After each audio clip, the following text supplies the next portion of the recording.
જેને હિન્દુ માને મુસલમાન માને સાહેબ,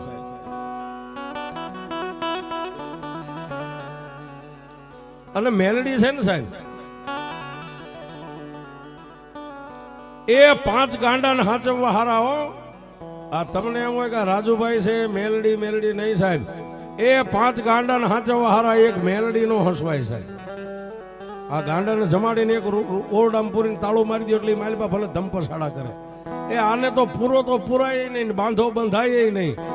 મેલડીનો માર્ગ સૂક્યા ને સાહેબ, પછી દુનિયામાં કોઈ તમારું બાવડું ન પકડે, પણ કોઈ ભૂવો એવો નથી કે તમારો દાણાનો જો હાથમાં લે. મેલડી ગાંડી થાય તો દુનિયા ગાંડી છે સાહેબ. પણ એ જેને હિન્દુ માને મુસલમાન માને, શું કામ ખબર છે સાહેબ? તમને એમ થાય કે જ્યાં હોય ને પ્રવીણભાઈ મેલડીની વાત, નકરી વાતો મેલડીના જ વખાણ કરે, પણ સાહેબ સત્ય હોય ને હોનાને કોઈ દી કાટ ન ચડે સાહેબ. બહુ આંખે નહીં સાહેબ, આ નજીકનું સુરેન્દ્રનગર. જોકે માણા તો અત્યારે મરી ગયો છે, પણ હજી જઈને તમે કોઈ એમ કહો ને, નામ દો ને સાહેબ, મેલડીનું નામ પડે ને ત્યાં હજી સુરેન્દ્રનગર ધ્રુજે હો સાહેબ. આ મસાણમાં મેલડી બેઠી છે. હમણાં હું માંડવો કરી આવ્યો. એ સાહેબ અમે તો એક નવાઈ જોઈ. મેલડીનો માંડવો હતો ને, માણસને બાળવાની ખાટલીઓ માથે માણસો હાથમાં ડીસું લઈને જમતા હતા સાહેબ. હા, માણા એમ કે શમશાનમાં નહીં, મેલડી કે શમશાનમાં નો જમાડું તો હું મેલડી નહીં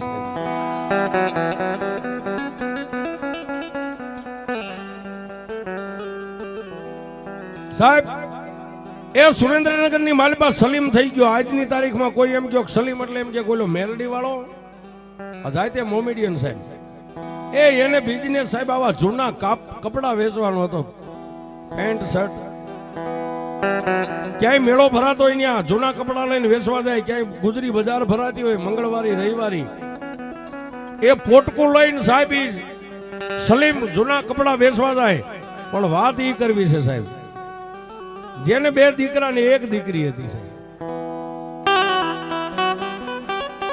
1 દીકરી હતી ને સાહેબ, એ સલીમની માથે પોતાના દીકરાને દવાખાનું આવ્યું ને માથે કરજ વધી ગયું. પછી સલીમને રૂપિયા વાળા ધમકી મારી કે આટલા દીમાં રૂપિયા ન દઈ દે તો સલીમ આ દુનિયામાં તને રહેવા ન દઈ. છેલ્લે સાહેબ મોમેડિયન નો દીકરો ક્યાંય ન ગયો. એ મેઘલી અંધારી રાતે માણાનું સબ બળતું હતું, અને એક બાજુ મસાણી મેલડી મારી જગદંબા શમશાનમાં બેઠી હતી ને, ત્યાં જઈને માથે ઓલા જૂના કપડાનો બસકો હતો ને પડતો મેકી અને માં મેલડીની પાસે દંડવટ પ્રણામ કર્યો. સાહેબ જાતે મુસલમાન હતો, એને કેમ હિન્દુ પગે લાગે આવડતું નતું, પણ એક બાજુ આમ બસકો પડ્યો અને એક બાજુ મેલડીના પગમાં સલીમ પડ્યો ને એટલું કીધું કે એ માં, એ દુનિયામાં મને મોમેડિયનના દીકરાને એટલું ખબર છે કે તારા પગ ઝાલીને કોઈ તને માં કે ને એને તું મરવા નથી દેતી મેલડી, આટલી મને ખબર છે, બાકી ખબર નથી.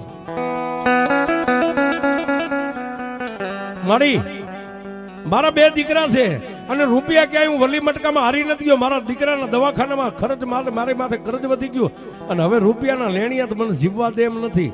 મેલડી એ કોઈ અલ્લાહના દરબારની માલપા નથી ગયો. તું ભલે હિન્દુની માં છો પણ માં છો ને, હું તને માં માનું છું. અને મેલડી એક ખબર છે કે તારા ખોળે તો હિન્દુ તારા દીકરા હોય ને મુસલમાન તારા દીકરા.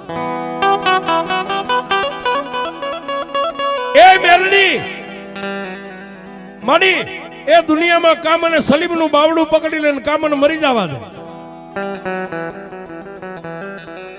સાહેબ. આંખમાંથી 3 કાહુડા પડ્યા ને, પથ્થરનો એક માં મેલડીની મૂર્તિ હતી ને, પથ્થરની મૂર્તિમાંથી લોઢાના દાંતની કકડાવી બોલાવીને મેલડી એટલું બોલી, સલીમ, એ સલીમ મરતા પહેલા કોઈ મને મેલડીને ખાલી ત્રાહી નજરે આમ જોઈ લે ને, એને હું નથી મરવા દેતી. તું તો મારા પગે આવ્યો છો, અને જો ભલા માણા તને મરવા દઉં તો દુનિયામાં હું મેલડી નો હોય.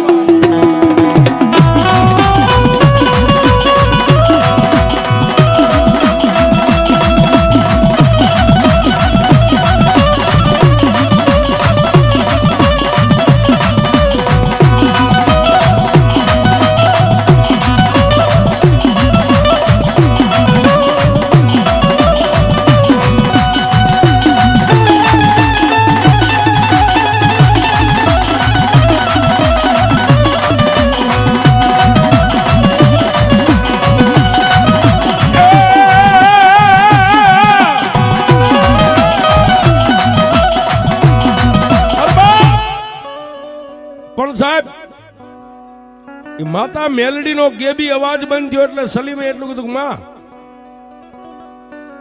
માડી હવે મારે તારો આશરો, તારી સિવાય ક્યાંય નહીં જાવ. એ ક્યાંક મારા છોકરાને વાપરવાના સાનામાના 5-25 રૂપિયા આપી દઈશ, માડી હવે તો દિયે તારી પાસે ઉગશે ને રાતે મેલડી તારી પાસે પડશે. પણ માડી એ આ શમશાનની માલપા બીજું કોઈ નથી, એક તું છો ને એક હું છું બાપ. પણ મેલડી એક તને વાત કહું, જેને મને મારવાની ધમકી આપીને એને ખબર પડશે કે સલીમ શમશાનમાં રાત રહેશે ને અહીંયા આવી જાય છે તો મને છોડાવશે કોણ બાપ? જોજો સાહેબ હવે મેલડી શું કરે. એ બા એ ઓલા રૂપિયાના લેણિયા શમશાનમાં આવી જાય છે તો મારી મને શમશાનમાં કોણ મેકાવશે? ત્યારે મારી મેલડી એટલું બોલી, સલીમ તારા રૂપિયાના લેણિયા તામ હાલ્યા આવતા હોય ને, આ મારા તાવાના જે જૂની માનતાના તાવા પડ્યા ને, જૂના તાવા, એ એક તાવો લઈને તારા માથે આમ ખાલી ઊંધો તાવો ઢાંકી દે અને સલીમ તને એકને નહીં પણ આખા સુરેન્દ્રનગરની રયત આવે અને મારા તાવા હેઠે તને દેખાવા દઉં તો તું તારી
સાહેબ મારી મેલડીએ એક મોમેડિયન ને વચન આપી દીધું, બાપ સલીમ એ તને એમ થાય કે તારી પાછળ કોઈ લેણિયા જ પડ્યા છે, મારા શમશાનમાં આવીને બસ ખાલી મારો એક ઊંધો તાવો જેમ મોમેડિયનનો ટોપી ઓઠે ને એમ ખાલી એક તાવાનો ઓઠી જાય છે. તાવાનો ઓઠી જા અને તારા લેણિયા આખી રાત કદાચ શમશાનમાં આટા મારે જો કોઈને નજરે થવા દઉં તું મેલડી નહીં. એ સાહેબ વાત બહુ મોટી છે પણ આપણી પાસે સમય નથી, ભૂવા ધોણે છે, વાત બહુ મોટી છે પણ વાત ઈ કરું સાહેબ, એ જેની એકની એક દીકરી હતી, 2 દીકરા હતા સાહેબ. દીકરીની હગાઈ થઈ ગઈ હતી અને જ્યારે એના લગ્ન લેવાનો સમય આવ્યો ને અને એ સલીમને પેરેલિસ થઈ ગયો છે રાજુભાઈ, પેરેલિસ થઈ ગયો, અડધું અંગ ખોટું પડી ગયું. એ ટીબી હોસ્પિટલ અત્યારે સુરેન્દ્રનગરનું સિયુસા બધી હોસ્પિટલમાં લઈ ગયા પણ ડોક્ટરે એવું કીધું કે ભાઈ હવે આમાં ખોટા રૂપિયાનો ખર્ચો, આ સારું થાય એમ નથી, સ્નાયુ બધી હુકાઈ ગઈ છે, બંધ થઈ ગઈ છે.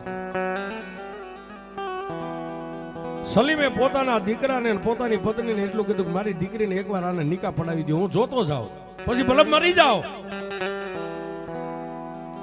આહા દીકરીના તત્કાલ લગ્ન લીધા સાહેબ. દીકરીની જાન આવવાને 2 દિવસની વાર હતી ને સાહેબ, અને સલીમને યમના તેડા આવ્યા હો સાહેબ. હા અલ્લાહના ફરિશ્તા જેને મોમેડિયન ને લેવા માટે આવ્યા ને સાહેબ, નજરે મોત આમ દેખાણું. એ અડધું અંગ ખોટું છે પણ એક હાથેથી ઈશારો કરી પોતાના બાળ બચ્ચા પરિવારને બધાને બૈરા છોકરાને બાજુમાં લાવી અને સલીમે પોતાના બાળકોને કાનમાં છોકરાને એટલું કીધું, મારી એક ઈચ્છા પૂરી કરશો? બાપુ કઈ ઈચ્છા છે? હવે 2 દી પછી તો બેનની જાન આવવાની છે, હવે બીજી ઈચ્છા શું છે? હું રહીશ નહીં. આજનો જો દી કદાચ ઉગે તો મારા માટે ભલે નહીતર હું નહીં રહી શકું. ત્યારે પોતાના બે દીકરાએ માથે હાથ મેકીને એટલું કીધું, તમારી ઈચ્છા શું છે શેલી? મારા અહીંથી ખાટલાને ઉપાડીને એકવાર મારી મેલડી પાસે મને લઈ જાય છે. જોજો સાહેબ, મોમેન્ટીન નો દીકરો એને ભરોહો કેવડો. એ મારી છેલ્લી એક ઈચ્છા છે. હવે કદાચ દીકરીના લગ્ન હું જોઈએ કોક ન જોઈએ એની મને પરવા નથી. એકવાર મને મારી મેલડી દેખાડી દો અને પછી કદાચ મારી મેલડીના એ સામે મારો જીવ વયો જાય ને, મારી મેલડી છે ને મારી માં છે, એના ચરણમાં મને મારી જન્નત મળી જાય. અને સાહેબ છોકરા લઈ ગયા રાજુભાઈ. એ રાતે 10 વાગે છોકરાએ ખાટલો ની આ મેલડી સામે એમ નીચે ઉતાર્યો. ત્યારે સલીમ એટલું બોલ્યો કે આજની રાત મને અહીં હવે રહેવા દેશો? મને મેકીને તમે વ્યા જાઓ. એ સાહેબ પોતાના બાપની ઈચ્છા પૂરી કરવા માટે બે દીકરા, બાપનું અડધું અંગ ખોટું છે છતાં મેલડીના ભરોહે મેકીને બે છોકરા શમશાનમાંથી નીકળી ગયા. વાતની મજા હવે છે સાહેબ. એ અડધું અંગ ખોટું પડી ગયું હતું, અડધું અંગ સાચું હતું. એ અડધા અંગે આમ તડફડિયા નાખતો ખાટલા ઉપરથી હેઠે પડ્યો. ધરતી ઉપર નાગ જેમ ઢહીડાય એમ ઢહીડાતો મેલડીના પાસે જઈ અને જે હાજો હાથ હતો ને સાહેબ, એક હાથ તો ખોટો હતો, હાજો હાથ લાંબો કરીને માં મેલડીના ચરણને અડાડીને માથે રજ ચડાવ્યો. એ મેલડી, મારી મેં તારી પાસે ધન દોલત કાંઈ નથી માંગ્યું. અત્યાર સુધી તે મારી ઇજ્જત ને આબરૂ ને રાખીને મારા સામડાની કદાચ મોજડી બનાવીને મારા બાળકો તને પહેરાવે ને તો તારું ઋણ હું મેલડી ચૂકવી નહીં આપું. પણ મેલડી, હવે મને તારા ચરણમાં આવ્યો છું, તારા ચરણમાં હમાવી તો લે. મારી આજ હું સલીમ કદાચ તારા ચરણમાં મરી જાઉં તો તારા ચરણમાં મને જન્નત મળશે, બાકી મને તો દફનાવી દેશે, મને જન્નત નહીં મળે. એ સાહેબ કોઈ નતું. રાતના 12-1 ના સમયે એક સલીમ ને એક મારી મેલડી, આંખમાંથી 3 કાહુડા પડ્યા, અડધું અંગ ખોટું છે સાહેબ. એક હાથે માં મેલડીને આમ થાપલીઓ મારે કે એ માં જાગ, એ જાગ, તને તારો સલીમ જગાડે માં. અને સાહેબ મારી મેલડી જાગી. હો સાહેબ, રાતના હવા વાગ્યાનો સમય છે. 1:15 મેલડી બોલી, સલીમ તે કોઈ દી માગ્યું નથી તો મેં મેલડીએ તને દીધું નથી ને? કે ના સલીમ, આજ મને મેલડીને તારી માથે વેળ આવી છે, એકવાર માગી લે. તું માગી નો કરી દઉં, તું હિન્દવાણી મેલડીને માગી લે બાપ. મારી પણ મને અલ્લાહના ફરિશ્તા મને મારું મોત સામે દેખાય છે. સલીમ, મારી મેલડીનો હુકમ ન થાય ને ત્યાં સુધી તારા ખોળિયામાંથી પ્રાણ નો નીકળે એ મેલડી છું. એ સલીમ, અમારું સમસાન રહ્યું ને, સમસાનની માલિપાઈ એમના દૂધથી નો ફરકી શકાય. ઈ મેલડી છો, પણ એકવાર માગી લે, તક છે, સમય છે. મારી નજમા દીકરીને નિકાહ પડવા માટે જાન આવવાની છે. તું કહેશ એટલે માગું છું, બાકી હું તો મોતને વાલું કરવા આવ્યો છું. મારી અલ્લાહના ફરિશ્તા મને લેવા માટે વલખા મારી રહ્યા છે. ક્યારે મારો જીવ વહી જાય મને ખબર નથી. મારી માગવાનું કહેશ ને, તું માં છો, હું દીકરો છું, તારી પાસે માગતા હક છે મારો, અને તું માં છો, તારો દેવાનો હક છે. મારી નજમાની જાન આવે, નિકાહ પડીને મારી દીકરી મારા ઘરના આંગણેથી નીકળી જાય ને ત્યાં સુધી મારા મોતને ઊભું રાખીશ. જોજો બાપ, એક બાપ છે સાહેબ, બાપ અને દીકરીનો પ્રેમ કહેવાય, એને સામે મોત ઊભું હતું સાહેબ. 2 દી પછી મારી દીકરીની જાન આવે, મારી દીકરી એક નિકાહ પડે અને મારી દીકરી મારા ઘરના આંગણેથી આમ વિદાય થઈ જાય ત્યાં સુધી મારા મોતને મેલડી ઊભું રાખી શકીશ. હા. એ સાહેબ મારી મેલડી બોલી, સલીમ એ આજ હું મેલડી બોલું છું, લખવું હોય તો લખી લે. તારો એક હાથ ખોટો પડી ગયો છે ને? કે હા. હું મેલડી તને આશીર્વાદ આપું, તારી દીકરી નિકાહ પડી બધાને મળીને તને મળવા આવે ને, તારા 2 હાથ, એક હાથ હાજો છે ને, એવો ને એવો હાથ હું તને મેલડી બીજો બનાવી દઈશ. એ સલીમ, 2 હાથ આમ માથે મેકીને તારી દીકરીને આશીર્વાદ નો અપાવું તો મેલડી સલીમ, તારી દીકરીના નિકાહ પડે ને જાનની વિદાય થઈ જાય ત્યાં સુધી તારું જીવન માંગે છે ને? કે હા. એ તારી દીકરી પૈણીને એના હાહરાના ઘરે વહી જાય અને દીકરી પાછી આવે અને એકવાર દીકરીને તું બથમાં લઈને મળ ત્યાં સુધી જો મોતને આંબવા દઉં તું મેલડી.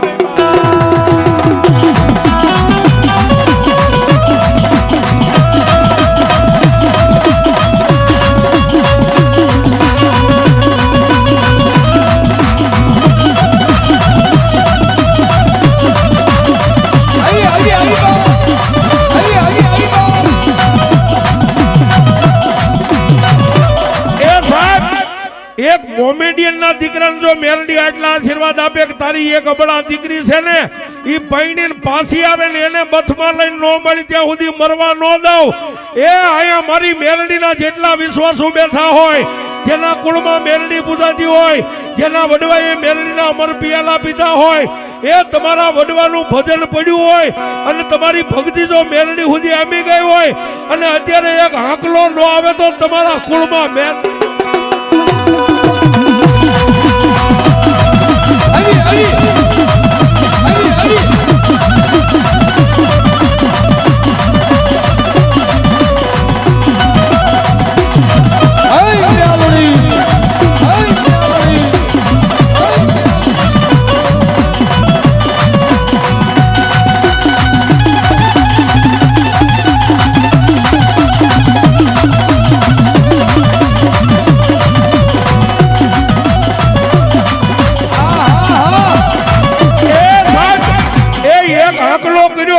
બીજો કરું જો ત્રીજો આંકલો થાય પેલા કાળા પથ્થરને ફાડીને જવાબ આપે. એ એક દીકરીના આહુડે નો આવે ને એ તો તમારી મેલડીને કોઈ વાદી કંડિયામાં નાખી લઈ ગયા હોય.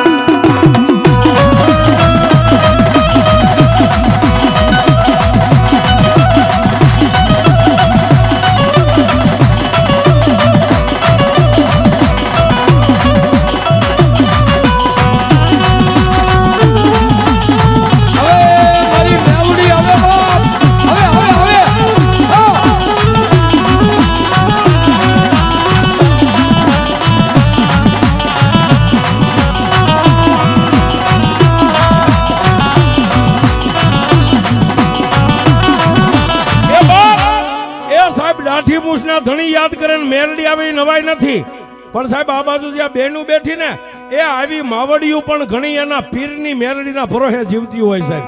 હા, કદાચ કોઈનું ઘર દુબળું હોય, ધણી દુબળો હોય, પણ દીકરીઓ એવી રીતે ઘર બાંધીને બેઠ્યું કે અમે દુબળા થઈ. એ મારા બાપનું ભજન, મારી મેલડી દુબળી નથી.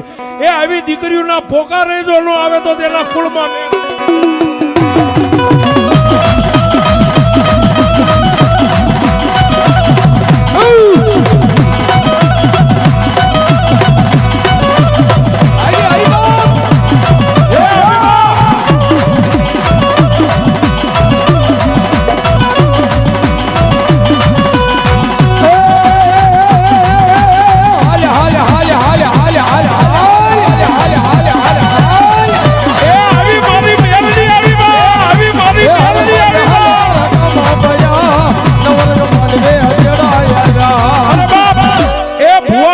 હોય કે ન હોય, પણ જેના અંગમાં જો મેલડીનો વિશ્વાસ લઈને જો દીવ ઉગે ને એમ કહેતા કે એ મારા રાજ્યા ગાંડાની મેલડી મારી 5 ડગલા આગળ રે અને ભલા માણા ભોમાં ભાલા નો બેહારે તો મારી મેલડી.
Melody.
એ ખમા જજે માડી ખમા જજે તારા બાલુડાને ખમા જજે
महात की पिठर महात की।